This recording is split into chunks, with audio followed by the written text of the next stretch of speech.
नमस्कार, capital TV देख रहे हैं आप। मैं हूं आपके साथ पूजा। भारत एक ऐसा देश जिसने दशकों तक नक्सलवाद की आग को झेला। जंगलों से लेकर गांव तक छत्तीसगढ़, झारखंड, महाराष्ट्र, तेलंगाना, आंध्र प्रदेश, उड़ीसा और मध्य प्रदेश, ये वो राज्य थे जहां बंदूक की आवाज विकास से ज्यादा गूंजती थी। लेकिन आज 31 मार्च 2026 की डेडलाइन से ठीक पहले तस्वीर पूरी बदल चुकी है और इस बदलाव के केंद्र में है अमित शाह, जिन्होंने एक बार नहीं बल्कि बार बार देश की जनता को भरोसा दिलाया था, साफ शब्दों में कहा था कि नक्सलवाद खत्म होगा और तय समय सीमा के भीतर होगा, और हुआ वही। पिछले 2 साल में कई बड़े नक्सली कमांडर ढेर, बड़ी संख्या में आत्मसमर्पण, सुरक्षा बलों की रणनीति में बड़ा बदलाव, राज्यों और केंद्र के बीच अभूतपूर्व तालमेल। यानी ये सिर्फ ऑपरेशन नहीं था, ये एक संगठित राष्ट्रीय मिशन था जिसे मोदी सरकार ने पूरा कर एक और बड़ी उपलब्धि अपने नाम कर ली है। आज लोकसभा में भी इस ऐतिहासिक मिशन पर चर्चा हुई, नियम 193 के तहत बहस हुई और विपक्ष की बोलती एक बार फिर बंद हो गई। तो आज मोदी सरकार के मिशन नक्सल मुक्त भारत पर ही चर्चा करेंगे। मेरे साथ स्टूडियो में मौजूद हैं कैपिटल टीवी के editor in chief doctor Manish Kumar. Doctor साहब, बहुत बहुत स्वागत है आपका। धन्यवाद। पिछले कई सालों से नक्सलियों के खिलाफ ऑपरेशन चलाया जा रहा था और हमने कई बार अपने शो में बताया भी था कि कैसे ऑपरेशन सक्सेसफुल हो रहा है। अब डेडलाइन भी खत्म हो गई है, कितनी बड़ी उपलब्धि मानी जाए? देखिए, ये ऐतिहासिक उपलब्धि है। आपको क्या लग रहा है कि नक्सलिज्म को हमने हराया है?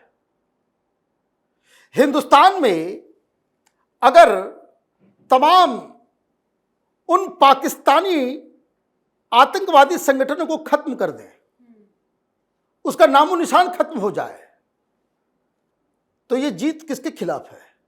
ये जीत पाकिस्तान के खिलाफ उसके प्रॉक्सी वॉर में भारत जीतता हुआ नजर आएगा। यही तो आप मानेंगे। आज जो हुआ है ऐतिहासिक इसलिए है कि हमने चाइनीज प्रॉक्सी वॉर को हरा दिया। आज चाइना हार गया और भारत जीत गया। क्यों मैं ये कह रहा हूं?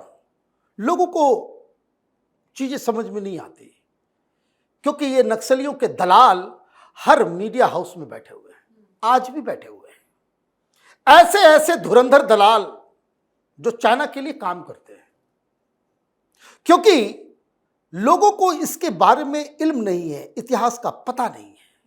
कैपिटल टीवी जब से शुरुआत हुई है तब से मैं इस बात को कह रहा हूं, ये एक वायरस है, बातचीत से नहीं, इसको खत्म करना पड़ेगा, फिनिट मारना पड़ेगा। और जब तक इसे खत्म नहीं करोगे तब तक ये ऐसा वायरस है कि फिर कुछ दिन के बाद ये महामारी पैदा करेगा। आज बड़े गर्व से कहा जा सकता है सब कुछ खत्म हो गया, बस एक बचा हुआ कि जो आइडियोलॉजिकल वॉरफेयर जो नक्सलियों का है उसको हराने की आवश्यकता है। और तरीका क्या होगा? यही, आदर तो सरेंडर कराओ, नहीं तो खोपड़ी के अंदर गोली मार के खत्म करो। जस्ट इनकाउंटर देम, दूसरा कोई इलाज नहीं है। तो अब तो नक्सली खत्म हो गए, लेकिन नक्सलियों को आइडियोलॉजिकल सपोर्ट देने वाले लोग जो अलग अलग यूनिवर्सिटीज में, अलग अलग इंस्टीट्यूशन में, मीडिया में, अलग अलग संस्थानों में बैठे हुए हैं, उनको ढूंढ ढूंढ के निकालिए। आदर तो उसको कहिए कि भाई खत्म करो, या फिर उनको जो है एनकाउंटर करना शुरू कीजिए। जो जमीन पे लड़ रहे थे वो तो खत्म हो गए, जो लोग लड़ा रहे थे उनकी बारी आ गई है। ये मैं क्यों कह रहा हूं? ये कहानी वामपंथियों की है। जब देश में आजादी की लड़ाई चल रही थी, आजादी की लड़ाई के बाद सिर्फ कम्युनिस्ट पार्टी ऑफ इंडिया थी, और कम्युनिस्ट पार्टी ऑफ इंडिया का मतलब यह हो गया कि ये उस समय रूस से, हिंदुस्तान में जितनी भी कम्युनिस्ट पार्टी है या दुनिया में कहीं भी कोई कम्युनिस्ट पार्टी है, वो राष्ट्रभक्त और देशभक्त नहीं है, हो ही नहीं सकती। भाई कांग्रेस पार्टी है ना, क्या कहते हैं? Indian national Congress. Indian communist party नहीं होता।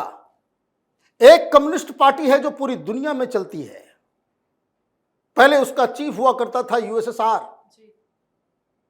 और बाकी देशों में जो पार्टी होगी तो communist party of India, communist party of Russia, communist party of China, communist party of Nepal है communist party that is part of a larger design, जो पूरी दुनिया में कम्युनिज्म लाना चाहते हैं। जैसे इस्लाम है ना कि हर जगह शरिया का कानून लागू करना है, ये बस उसका दूसरा खराब कॉपी है वामपंथ। तो ये कहानी है। हालांकि अभी मौका लगेगा, अभी और इसके ऊपर मैं बातचीत करूंगा, वामपंथियों के ऊपर तो और भी बहुत कुछ बात करनी है। लेकिन ये पार्टी टूटी, सीपीएम सीपीआई बनी। क्यों बनी? क्योंकि भारत और चीन के बीच युद्ध हुआ, तो उसमें कुछ जो देशभक्त थे उन्होंने कहा कि भाई ये तो ठीक नहीं है। और इन गद्दारों में, वामपंथियों में एक धड़ा वो था जो चाइना की मदद कर रहा था, चाइना की मदद कर रहा था, और वो कहलाए सीपीएम। अब जब सीपीएम सीपीआई टूट के अलग हुए तो फिर एक नई कहानी शुरू हुई कि क्या पार्लियामेंट में जाना चाहिए या नहीं जाना चाहिए। कि अगर आप हिंदुस्तान के संविधान को मानोगे, पार्लियामेंट को मानोगे, यहां के डेमोक्रेसी को मानोगे, तो फिर हम क्या करेंगे? तो फिर तो वामपंथ वो तो सत्ता परिवर्तन करना चाहते हैं, कम्युनिस्ट गवर्नमेंट लाना चाहते हैं केंद्र में, संविधान बदलना चाहते हैं। तो उसमें से टूट के सीपीआई एमएल बने, जो हिंदुस्तान की डेमोक्रेसी, हिंदुस्तान के संविधान, हिंदुस्तान के सुप्रीम कोर्ट, हिंदुस्तान के पार्लियामेंट, हिंदुस्तान के सिस्टम, हिंदुस्तान के स्टेट को नहीं मानते थे, और उन्होंने हिंदुस्तान के खिलाफ युद्ध छेड़ दिया। राहुल गांधी अभी उन्हीं नक्सलियों की भाषा बोलते हैं कि we are fighting against the Indian state. अब पता नहीं राहुल गांधी इतना आइडियोलॉजिकल चीज को समझते हैं या नहीं समझते हैं, या फिर बेवकूफी में इस तरह की भाषा बोल देते हैं। But this CPIML was created to fight against the Indian state. अब ये शुरू कर दिए। तो नक्सलवाद, नक्सलवादी है क्या? नक्सलवाद है क्या? ये नॉर्थ बंगाल में, ये बागडोगरा एयरपोर्ट है, उससे कुछ दूर नक्सलबाड़ी एक जगह का नाम है, एक इलाके का नाम है। वहां से शुरू हुआ ये पूरा कहानी, और देश भर से जो है सारे लोग पहुंच गए। और क्यों? क्योंकि 1967 में रेडियो चाइना ने अनाउंस किया कि जब ये सीपीआईएमएल बन गया कि चाइना की सरकार, चाइना की कम्युनिस्ट पार्टी, इंडिया के इस सेक्शन को हम समर्थन देंगे। दैट इज टू से कि जो सीपीएम है, सीपीआई है, इसको अब समर्थन नहीं है हमारा। अभी तक उसको पैसा दे रहे थे, वो क्यों? वो रूस से जो है वो फंडिंग उनकी होने लग गई। ये चाइनीज एजेंट बन करके आए। अब इन्होंने मारधार शुरू कर दिया, और ये बाकी में और इसमें फर्क बस इतना ही है। सीपीआईएमएल वाले वो कह रहे कि आर्म्स रेवोल्यूशन से, मतलब हिंसा के आधार पे हम यहां का सत्ता परिवर्तन करेंगे, क्रांति ला करके, वो भी हिंसक क्रांति, लोगों को मार के। तो नक्सलवादी में 2-4 लोगों को मारा, वो कोई बनिया था, कोई कुछ था, कोई ये था। और ये स्पार्क और इसके जो चाइनीज वामपंथी दलाल, प्रोफेसर, मीडिया वाले, इन्होंने ऐसा ताना बाना बुना कि जैसा कि लोग जो है अब गरीबों के लिए, भाई स्टीफन्स कॉलेज हो, सेंट जेवियर्स कॉलेज हो कलकत्ता का, ये वो पूरा एक जनरेशन घुस गया इसके अंदर, जहां तहां लोगों को मार रहे हैं। कलकत्ता, बंगाल, जहां सारी दीवारों पे लिखा हुआ होता था चाइना दे चेयरमैन, हमारे चेयरमैन, चाइना का चेयरमैन जो है हमारा चेयरमैन है, वो चाइनीज हो। क्या?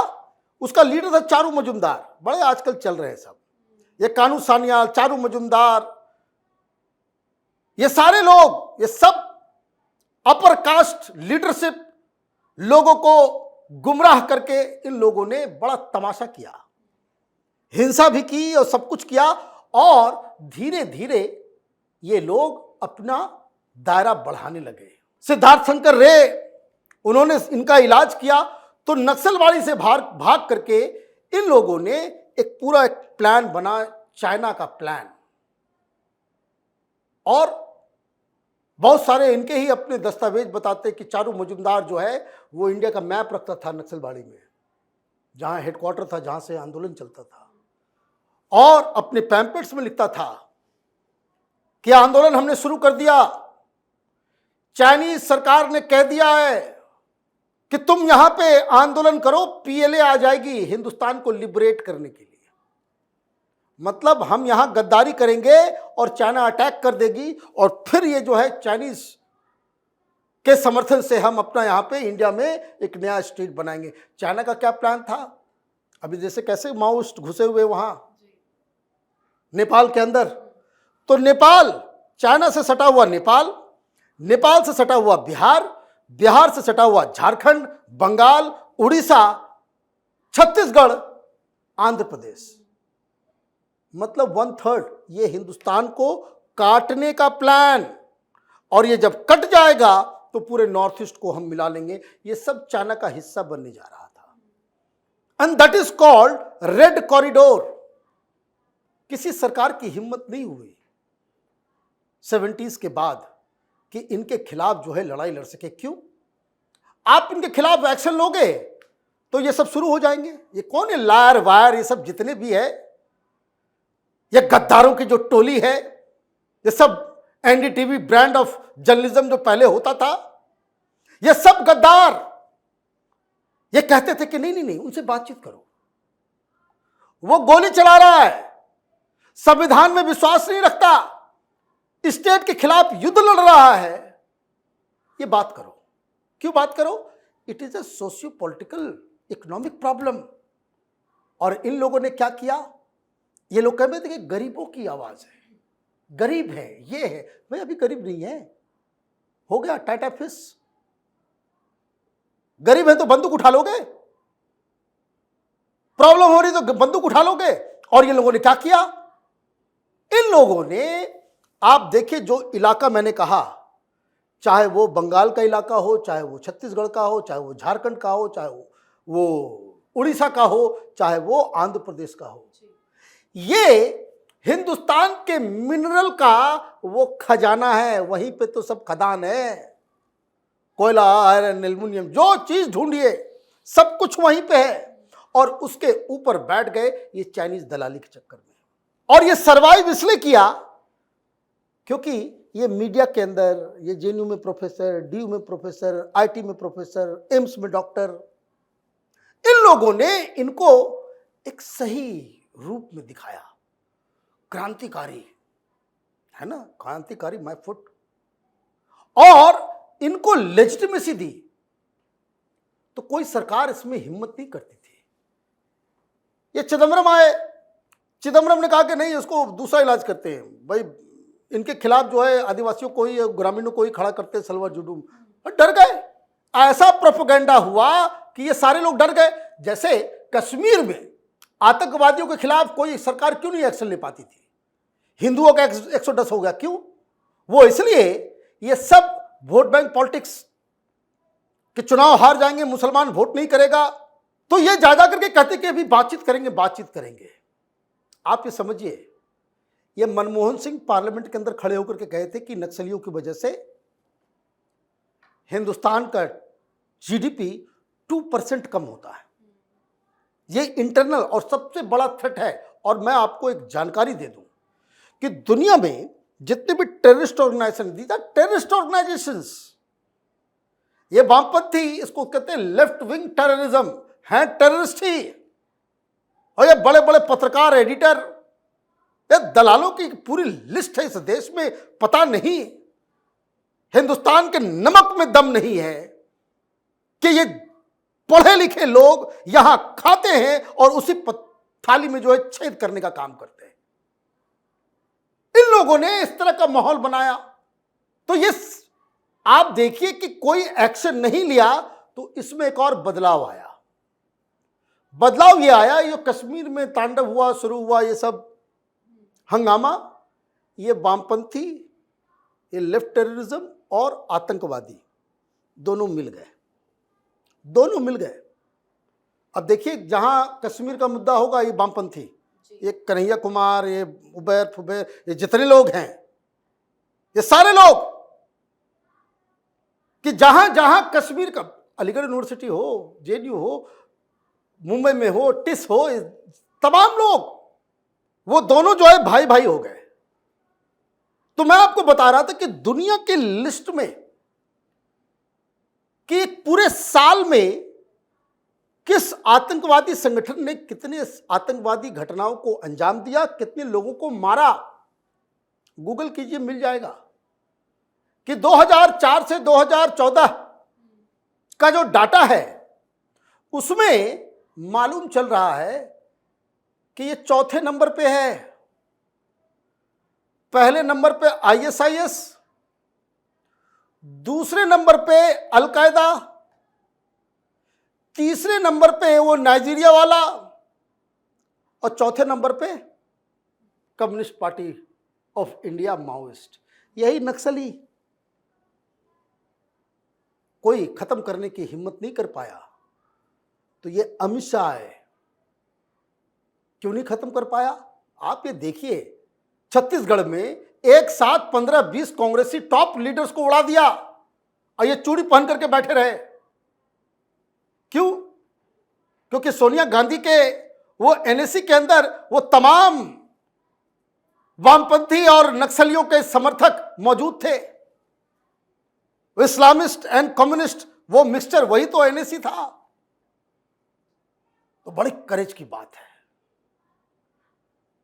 सरदार पटेल को देश को यूनाइट करने में उनका योगदान को याद किया जाता है।